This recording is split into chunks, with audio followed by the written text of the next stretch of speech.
Anda masih bersama kami di Breaking News Kompas TV, Saudara, dan kita lanjutkan perbincangan bersama pakar ilmu hubungan internasional dari Presiden University, Teguh Reza Shah. Pak Teguh. Selamat pagi, salam dari Presiden University. Sebelumnya kita bahas soal dari sisi Amerika Serikat terkait dengan Hormuz dan juga segala dinamikanya.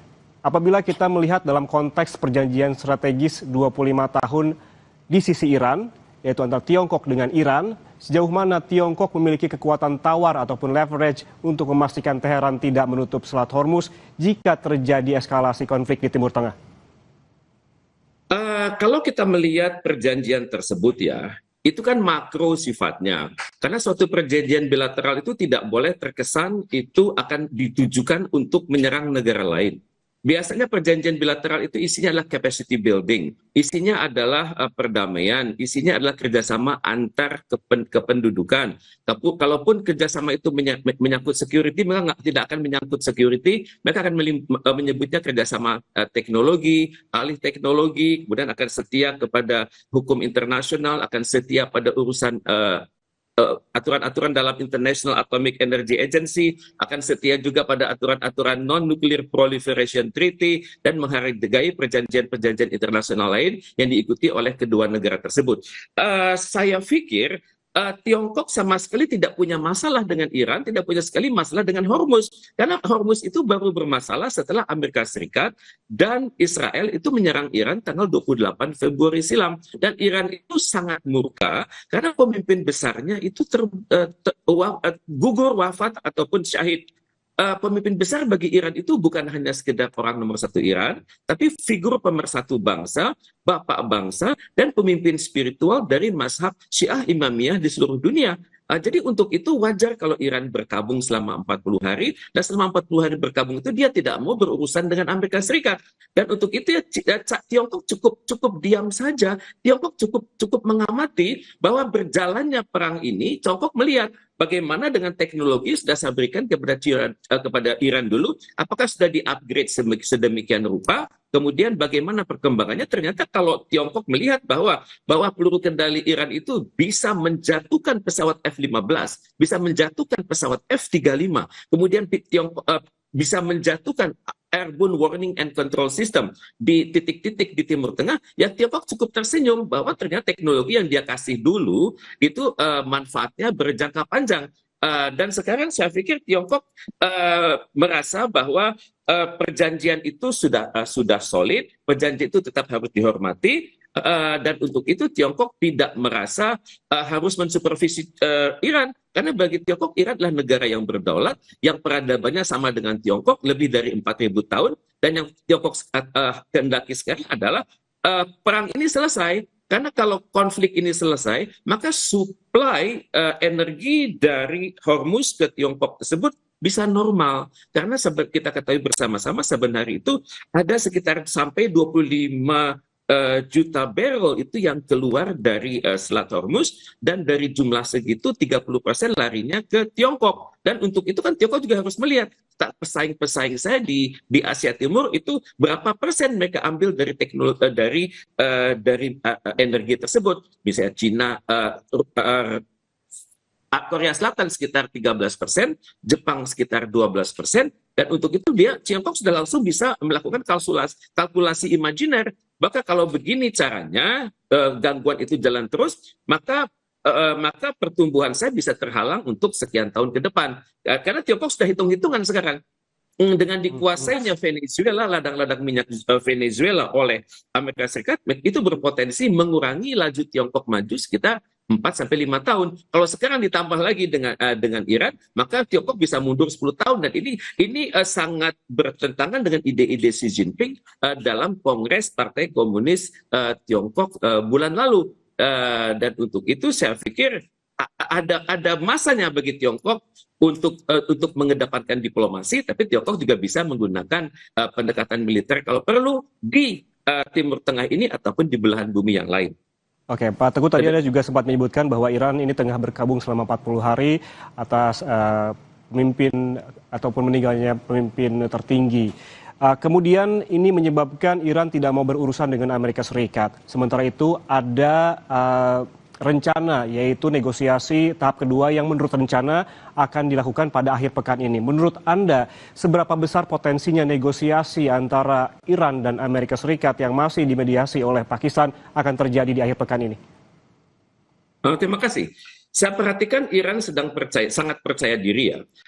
Di mana 10 poin yang Iran bawakan tersebut itu sebenarnya sudah diterima oleh Presiden Donald Trump, akan digunakan sebagai materi dalam diskusi. Cuman masalahnya pada saat pertemuan pertama lalu itu kan Amerika Serikat dan Iran tidak berdiskusi berhadapan muka. Mereka berada di ruangan yang terpisah dan kepala delegasi Pakistan itu yang keluar masuk ruangan. Kalau saya perhatikan dalam ronde pertama tersebut itu gagalnya karena seringnya telepon dari Donald Trump dan juga dari Tel Aviv, terutama sekali Benjamin Netanyahu yang menekan tim negosiator Amerika Serikat. Kemudian juga pada saat yang sama ini dialognya sebenarnya melibatkan 3 peradaban dunia loh ini. Iran dengan berdialog dengan semua pakai bahasa Inggris betul, tapi secara terpisah. Iran berdialog sesuai dengan frameworknya Parsi. Kemudian Amerika berdialog sesuai dengan frameworknya Judeo-Greco-Roman. Sedangkan Pakistan berdialog dalam bahasa Inggris, tapi frameworknya adalah budaya Hindi, karena sebelumnya kan Pakistan berada di bawah kerajaan India kan. Di dalam perhubungan segitiga ini, di mana masing-masing tidak ketemu, itu akan terjadi deviasi. Kalau dalam konteks bahasa itu namanya deviasi di level socio-cultural linguistik dan psikolinguistik. Jadi ini beratnya adalah dalam Pakistan berada posisi berat untuk benar-benar memahami makna-makna psikologis yang dibawakan oleh Iran dan juga makna-makna psikologis dibawakan oleh Amerika Serikat dan ditafsirkan oleh Pakistan. Jadi kualitas top negosiator Pakistan juga sangat penting dan syukur-syukur mereka terbiasa berdialog secara terpisah. Pakistan dengan Iran dan juga Pakistan dengan Amerika Serikat. Karena itu bisa dimengerti sekarang chief negotiator dari Pakistan berada di Iran. Tentunya untuk mendapatkan informasi awal dari 10 items itu mana yang kira-kira bisa dinegosiasikan dan bagaimana mekanisme kalau tidak dinegosiasikan versi Iran dan bagaimana kalau dinegosiasikan versi Iran dan kira-kira dengan demikian chief negotiator Pakistan bisa memiliki informasi awal. Tentunya kan tanggung jawab Iran juga, tanggung jawab Pakistan juga untuk tidak membagikan informasi ini kepada Amerika Serikat. Karena ini akan keberhasilan diplomasi tahap kedua ini akan sangat menentukan reputasi global dari Pakistan. Pakistan tentunya ingin dianggap sebagai peacemaker. Pakistan ingin disebut sebagai peace builder. Tentunya dia ingin dengan keberhasilannya mendamaikan Amerika Serikat dengan Iran. Kemudian nanti syukur-syukur hasilnya membuat Amerika Serikat bahagia, membuat Iran juga tenang. Tentunya hasil ini yang kita tunggu bersama. Ya tentunya kan Amerika Serikat berharap ada poin-poin yang bisa dinegosiasikan, misalnya urusan nuklir. Bagi Iran dia mengatakan bahwa nuklir itu bagi kami penting, tapi nuklir itu untuk tujuan damai. Dan sekarang memang perlunya Pakistan dengan restu PBB membawa Direktur Jenderal dari International Atomic Energy Agency untuk bisa mengatakan kepada dunia bahwa sekarang ini persentase uranium yang sedang dikelola oleh Iran itu berapa persen dan berapa persen bisa baru dikatakan sangat berbahaya. Dunia tahunya adalah kalau uranium Iran yang diperkaya tersebut mencapai level 90% ataupun dekat ke 90%, maka ini bisa menjadikan Iran kekuatan nuklir. Tapi tentunya sekarang kan kita perlu data. Sebagian data mengatakan 35%, sebagian data mengatakan 47%. Jadi di sini perlu otoritas dari IAEA. Kemudian juga pada saat yang sama, Iran tahu limit di mana Ayatollah selalu mengatakan nuklir kita itu sepenuhnya untuk tujuan damai dan saya haramkan untuk tujuan perang. Dan untuk kalau sudah Ayatollah berbicara, itu yang berlaku adalah hukum Iran namanya marja'i taklid. Kementerian, lembaga, dan masyarakat tidak akan menyanggah statement tersebut dan menganggap mereka harus menjunjung tinggi statement tersebut. Ya ini kan yang Amerika khawatirkan, di mana Amerika dan Israel berpikir tentang skenario terburuk. Dan Iran limit sebenarnya. Terima kasih. Baik, dengan 3 framework yang berbeda antara 3 negara tadi yang disebutkan oleh Pak Teguh, sebetulnya langkah apa saja sih yang perlu dilakukan oleh 3 negara ini agar negosiasi berjalan dengan semestinya, menghasilkan kesepakatan, apa saja poin-poin yang juga perlu dibahas di sana. Nanti kita bahas seusai jeda, Pak Teguh, dengan rekan saya Tili Bella, seusai jeda. Anda masih menyaksikan Breaking News Kompas TV, Saudara, bersama saya Tili Bella, dan masih bersama kami juga Tengku Reza Syah, pakar ilmu hubungan internasional Presiden University. Selamat siang Pak Tengku dengan Bella di studio. Selamat siang Bella, salam dari Presiden University. Ya, tadi sebelum jeda bersama rekan Yan Rahman sempat ada pertanyaan terkait dengan apakah negosiasi ini bisa terwujud di mediasi kedua rencananya terjadi pada akhir pekan ini. Kira-kira dengan situasi yang ada sekarang di mana posisinya masing-masing negara tentunya punya interest masing-masing, apakah dalam negosiasi kedua semuanya bisa selesai, Pak Teguh? Ini harapan dunia kan. Tapi kan persyaratan sebuah negosiasi itu adalah lingkungan itu harus aman dulu. Nah, jadi untuk itu Pakistan tampaknya akan kembali mengirimkan pesawat tempurnya untuk menjemput delegasi dari Iran. Itu satu. Kedua, Pakistan juga harus bisa mengevaluasi keberhasilan dan kegagalan dari negosiasi tahap 1. Di mana tahap 1 itu banyak gangguan. Maka sanggupkah Pakistan ini benar-benar mengatakan kepada dunia, jangan ganggu tim negosiasi kami, yakni tim negosiasi dari Iran dan Amerika Serikat, jangan diganggu, kita sedang fokus memikirkan dunia. Itu yang syarat kedua. Dan syarat ketiga adalah, seperti kita ketahui bersama, itu seringkali Amerika Serikat dan Israel itu menggagalkan suatu progres perjanjian. Misalnya Amerika Serikat menggagalkan perjanjian tahun 2018 di bawah kerangka JCPOA, Joint Comprehensive Plan of Action, itu gagal. Kemudian yang kedua adalah pada tahun 2025 itu terjadinya perang 12 hari. Itu kegagalan kedua. Dan kegagalan ketiga adalah pada akhir Februari, di mana Amerika Serikat dan Israel melakukan pemboman lagi. Dan sekarang adalah minggu lalu perjanjian di Pakistan itu gagal lagi. Itu sudah 4 kali ini gagal, dan Iran ini masih mau datang. Nah, cuman dengan ini kali dia datang dengan persyaratan yang belum kita dengar ya. Misalnya dia bisa mengatakan, saya ingin berunding ini untuk yang terakhir kalinya, dan saya ingin yang datang itu tim negosiasi dari Amerika Serikat yang berkualitas gitu. Karena kemarin kan yang datang itu businessman. Misalnya Witkoff ada di situ, kemudian Kushner ada di situ, kemudian Mark Rubio di situ, kemudian J.D. Vance ini adalah bukan dari Angkatan Darat Amerika Serikat, dia adalah anggota Coast Guard yang sebelumnya banyak informasi mengatakan ibunya sendiri aja nggak percaya bahwa dia bisa jadi pemimpin. Kemudian juga dia terlibat dalam banyak kasus-kasus dengan wanita. Jadi kita berhadapan dengan Iran yang tim negosiatornya S2, S3 dan punya pengalaman jelas, dan Amerika Serikat yang negosiatornya seringkali tidak memahami hal-hal detail dan teknis. Dan untuk itu Iran akan berbicara, saya ingin ketemu dengan misalnya dengan mereka yang top decision maker di White House, top decision maker di Pentagon, top decision maker juga di State Department.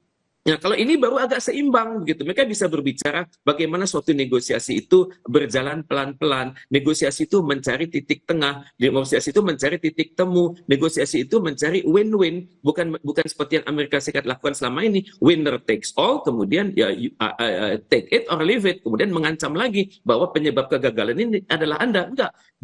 Diplomasi itu menuntut kepekaan, menuntut kehati-hatian, menuntut harapan untuk suatu kemenangan jangka panjang bagi perdamaian dunia. Dan inilah yang Amerika Serikat tidak biasa lakukan, terutama sekali di masa kepemimpinan Donald Trump, seorang pemimpin yang mengidap namanya narcissistic personality disorder, yang tidak mau dengar saran-saran terbaik dari lembaga-lembaga kementerian lembaga di Amerika Serikat, dan merasa diri paling menang gitu. Dan kalau ini berjalan terus, maka apakah dunia ini akan disandera oleh seorang pemimpin yang menyalahi hukum nasionalnya dan menyalahi hukum internasionalnya? Ini yang membuat Inggris dan negara-negara NATO lain tidak mau ikut campur. Ini bukan kepentingan nasional kami, ini bukan perang kami, ini adalah perang yang didesain oleh Israel bersama dan Anda ikut dan Anda tidak bisa ajak kami ikut. Inggris bisa berpikir, Tony Blair pernah berbuat salah di masa lalu.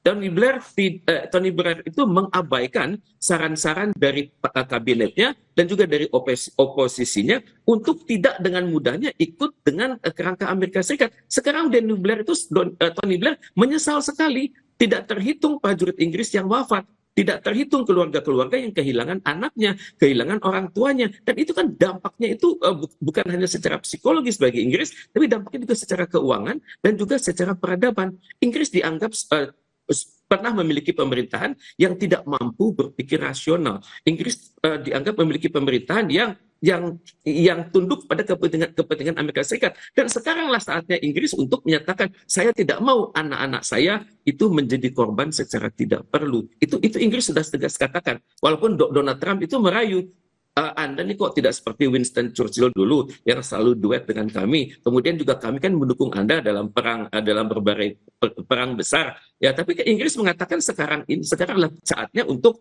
merombak dunia. Dan untuk itu bahkan Inggris mengatakan tidak apa-apa ketika Donald Trump menekan bahwa NATO itu bisa berkembang, apakah NATO itu bisa berkembang tanpa saya? Ya betul, sekitar lebih dari 60% itu anggaran NATO dipegang oleh Amerika Serikat. Tapi ke depannya tampaknya NATO harus melakukan restrukturisasi, bahwa NATO itu akan bekerja sama dengan Uni Eropa untuk suatu peradaban Amerika yang lebih elegan. Dan untuk itu barangkali mereka akan bersikap lebih toleran terhadap Rusia yang menekan Ukraina, sehingga nanti diupayakan ada suatu perdamaian antara Rusia dan Ukraina, dan NATO juga menarik diri dari perang Ukraina tersebut karena sangat menyedot energi NATO, juga sangat berbahaya bagi energi dari negara-negara NATO itu sendiri, terutama sekali yang berbatasan dengan Rusia.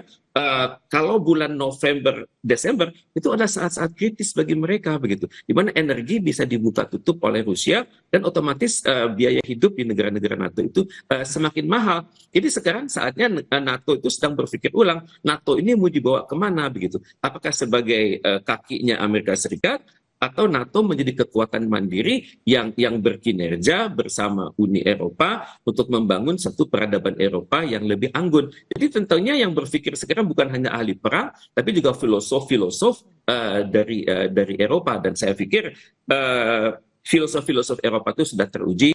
Banyak kampus-kampus top dunia itu berada di Eropa. Saya pikir mereka bisa berpikir bagaimana caranya keluar dari dominasi Amerika Serikat secara terhormat. Tapi juga saya teringat satu saran dari Bung Karno ya, tahun 1960 dulu, dalam pidatonya di Majelis Umum PBB, judulnya adalah To Build the World Anew. Di mana PBB itu sudah tua, PBB itu sudah sepuh, apalagi sekarang sudah umurnya 80, perlu direformasi. Dan mungkin saatnya sekarang saya pikir kalau Pakistan ini gagal, maka tiba saatnya perdamaian ini dilanjutkan. Mungkin saya melihat adanya potensi koordinasi antara gerakan non-blok dengan organisasi konferensi Islam dan juga Liga Arab untuk menjadi sponsor dari perjanjian lanjutan. Karena perdamaian dunia sekarang sedang di ujung tanduk gitu. Kalau salah kelola, itu Amerika Serikat bisa saja menyelesaikan perang ini dengan kekuatan termonuklir. Dan kalau ini sudah terjadi, maka punahlah peradaban di seluruh dunia.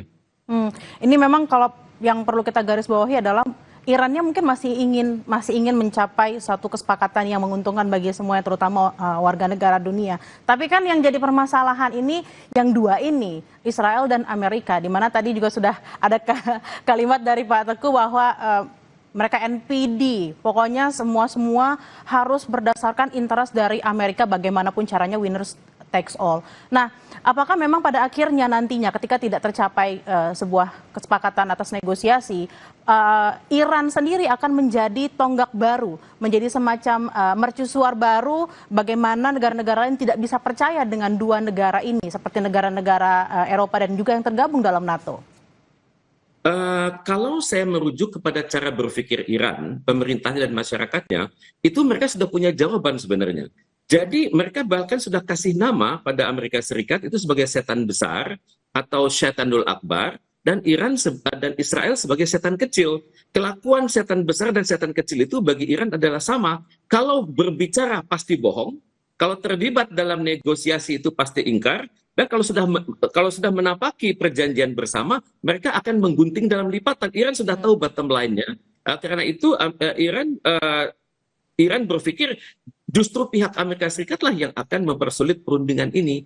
Dan untuk itu ya Iran senantiasa dengan ikut perundingan walaupun dia tidak percaya, dia menunjukkan kepada dunia bahwa budaya Islam dan budaya Parsi saya ini adalah unggul. Saya tetap datang ke meja perundingan walaupun saya tahu perundingan ini pasti digagalkan oleh lawan saya. Dan dunia dari hari ke hari makin melihat bahwa Amerika Serikat dan Israel adalah sumber dari malapetaka untuk perdamaian dan keamanan dunia. Dan semoga masyarakat Amerika Serikat itu sadar dan juga masyarakat di Israel itu sadar bahwa pemerintah mereka itu harus diganti begitu. Dan untuk itu ya salah satu caranya untuk menyelesaikan perang ini adalah dari dalam negeri Amerika Serikat sendiri berupa pemakzulan, stok hukumnya sudah lengkap, dan juga untuk Israel pemakzulan juga perlu dilakukan karena tuntutan-tuntutan korupsi dan kesalahan kebijakan dari Benyamin Netanyahu itu sudah numpuk. Kita perhatikan misalnya gelombang demonstrasi di Amerika Serikat itu sudah jumlahnya lebih dari 10 juta. Juga di Israel jumlahnya sudah 1 jutaan dan mereka itu pesannya keras. Benyamin Netanyahu agar mundur dan juga Donald Trump juga mundur, dan mereka di Amerika Serikat bahkan ada statement menganalogikan Donald Trump itu dengan crown yang ujung-ujungnya menjadi clown begitu. Nah, terkait dengan bagaimana situasi di dalam negeri bisa mempengaruhi apa yang terjadi di luar negeri. Tadi Pak Teguh sempat mengatakan untuk mengimpeach Presiden Donald Trump. Memang sudah ada banyak sekali demo yang dilakukan di semua negara bagian di Amerika Serikat. Tapi yang baru-baru saja terjadi itu ada semacam perbedaan voting seperti itu ya di dalam, saya lupa apakah itu senatnya atau mungkin kongresnya, bahwa kemudian perang ini akan dilanjutkan karena kalah vote untuk mereka-mereka yang memvote untuk tidak melanjutkan perang. Nah, sebenarnya bagaimana lobby-lobby di dalam internalnya Amerika Serikat sendiri mempengaruhi kebijakan luar negeri dari Amerika Serikat? Tapi jangan dijawab dulu Pak Teguh, kita akan bahas usai jeda. Saudara, tetaplah bersama kami di Breaking News Kompas TV.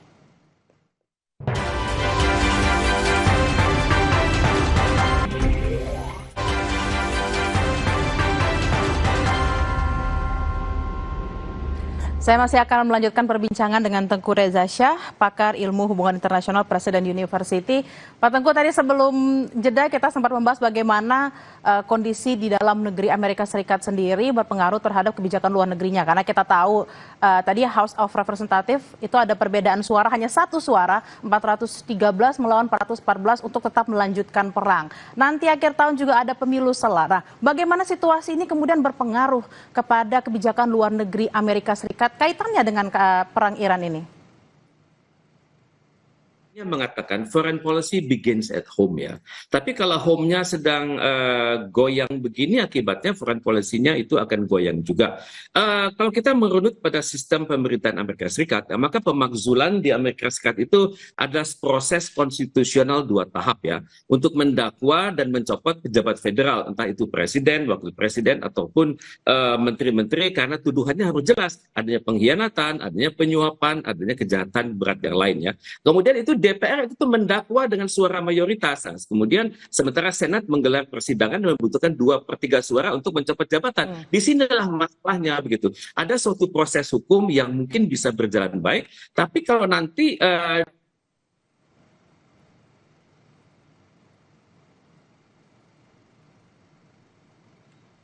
di Senatnya mengatakan bahwa itu maka kemungkinan besar akan terulang lagi suara 413 banding 414. Tapi kalau kita lihat ya suara dari masyarakat Amerika Serikat, mereka sudah menggunakan kata kunci impeach and remove. Mereka menggunakan kata no fear, no hate, no eyes. Kemudian put down the crown, hate will not make us great. Kemudian power to the peaceful. Ini bahasa-bahasa yang sangat keras yang pada intinya masyarakat Amerika Serikat secara lintas partai mereka tuh mengharapkan yang pemimpin saya diganti kan. Kalau kita perhatikan dari polling ya yang dilakukan pada awal bulan ini, itu Demokrat itu 84% mendukung pemakzulan, dan hanya 8% yang tidak yang mengatakan nggak usah dimakzulkan, tapi Republikan sudah naik 14% mendukung dan 80%, 81% mendukung. Ya cuman masalahnya nanti pada saat pemungutan suara yang akan terjadi adalah bisakah anggota-anggota parlemen Amerika Serikat dan juga para gubernur itu mengedepankan kenegarawanan mereka begitu, sehingga mereka tidak terpengaruh oleh pendekatan fulus. Kita tentunya mesti mengingat ya betapa Director of National Intelligence Amerika yang merupakan bagian dari National Counterterrorism Center itu mengatakan dalam naskah pengunduran dirinya 8 paragraf kalau nggak salah, beliau mengatakan bahwa perang ini bukanlah perang untuk Amerika begitu.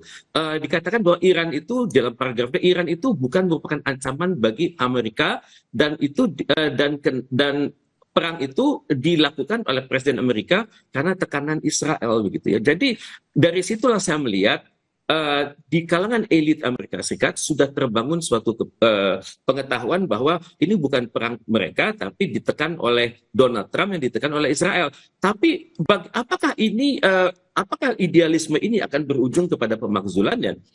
Ya dimanapun di dunia ini kan uang ikut bicara ya. Kalau kita perhatikan dari multinational corporation Amerika Serikat yang seperti Amazon, kemudian Lockheed Martin, Boeing, Raytheon, Northrop, kemudian Unilever, AT&T, kemudian Roche, itu kan lembaga-lembaga multinational corporation yang sangat kaya, di mana mereka itu memiliki dana lobby. Dana lobby mereka itu digunakan buat mengubah suara tokoh-tokoh Amerika Serikat. Di mana kalau kita lihat tokoh-tokoh Republikan di House, tokoh-tokoh Republikan dan tokoh-tokoh di Demokrat, tokoh-tokoh kuncinya seperti Hakim Jeffries, Catherine Clark, Pete Aguilar, Kevin McCarthy, maka itu mereka yang sudah dibina oleh AIPAC ya, American Israel Public Affairs Committee, dan karir mereka itu sangat tergantung kepada dukungan dari AIPAC tersebut. Dukungan itu diberikan pada saat mereka mau naik, mau masuk menjadi anggota House of Representatives, atau mereka sudah menjadi anggota House of Representatives, kemudian apakah mereka sedang bertarung ide dengan partai lawan, itu ada dananya sendiri begitu. Jadi kalau misalnya kita sering mendengar nama-nama tokoh Ted Cruz ya, dia tuh sudah disuplai dana sekitar 671.000 US dollar begitu. Jadi semakin tinggi jabatan seseorang Amerika Serikat di dalam Kongres, di dalam Senat, di dalam House of Representatives, di gubernuran, maka itu ada harganya bagi lobby. Dan kalau lobby sudah bicara ya, apalah arti jutaan warga Amerika Serikat yang berdemo mati-matian, tapi ujung-ujungnya begitu masuk ke dalam pengambilan suara, maka itu terpinggirkan. Jadi inilah ironi dari suatu negara yang menganggap dirinya sebagai kekuatan demokrasi terbesar di dunia, tapi sebenarnya dia tuh sedang rapuh. Jadi Make America Great Again tampaknya sedang kena batunya, dan pada saat yang sama itu Donald Trump cemburu melihat China itu maju dengan luar biasa. Pak Teguh, apakah memang kengototan Amerika di perang Iran dan bagaimana bisa menguasai baik itu Selat Hormuz, juga bisa mengatur siapa yang kemudian berkuasa di Iran? Kengototan Amerika ini adalah adanya lobby-lobby, bisikan-bisikan manja dari Israel. Tepat sekali. Kita lihat pada saat Amerika Serikat menyerang Iran kan, tanggal 28 Februari. Dia tuh yakin sekali bahwa pemerintahan Iran itu akan jatuh, dan dia sudah siap dengan calonnya gitu. Calonnya ini adalah anak dari Raja Iran yang terakhir, Raja itu namanya Shahanshah Muhammad Reza Pahlavi Aryamer Sirus, dan nama Raja baru ini adalah Reza Sirus. Ternyata Reza Sirus ini kan tidak sedang dalam merakyat, pengasingan. ya. Betul, pengasingan, dan konon warga negara Amerika Serikat, dan Reza Sirus ini tidak mendapat simpati dari masyarakat Iran. Karena masyarakat Iran justru sekarang sedang sayang-sayangnya pada pemimpin mereka, karena pemimpin mereka itu hidupannya tidak borjuis gitu. Pemimpin mereka itu hidupnya normal seperti mereka juga, dan pemimpin mereka itu bekerja keras memenuhi hajat hidup masyarakat Iran. Ya kalau kita perhatikan, kenapa walaupun dalam suasana perang tapi biaya hidupnya itu biasa-biasa saja, energinya tersedia, fasilitas umumnya tersedia, ya karena masyarakat pemerintah Iran itu hatinya itu bersama rakyat gitu. Di dalam kondisi seperti ini justru rakyat membuktikan, aku sayang pada pemerintahku, aku buktikan itu. Dalam bahasa Iran itu marja'i taklid, dan marja'i taklid itu aku tidak membantah apa kata pemimpinku, aku taat pada dia, aku akan bekerja bersama dia. Dan untuk itu bagi rakyat Iran, mereka sedang menunggu segera kapan Amerika Serikat akan mendaratkan pasukan darat mereka, kan akan berhadapan dengan 1:10. Dan dalam berhadapan 1:10 itu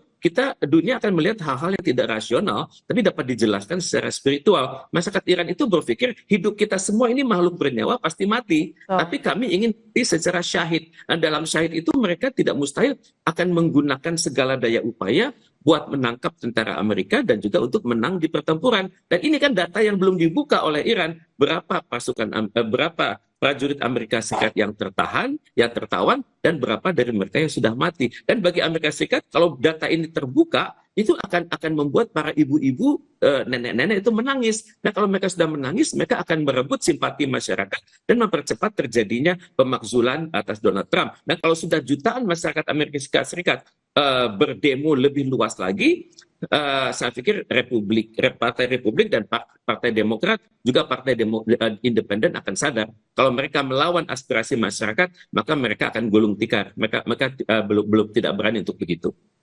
Memang ada satu hal yang bisa kita garis bawahi dari perbincangan di siang hari ini, bahwa sebenarnya yang paling utama adalah bagaimana suara rakyat terhadap pemerintahannya. Terima kasih atas perbincangan siang hari ini, Teguh Reza Shah, pakar ilmu hubungan internasional Presiden University. Selamat beraktivitas kembali. Terima kasih. Salam dari Presiden University. Saudara, Breaking News Kompas TV kami tutup. Saya Tili Reabila pamit. Sampai jumpa.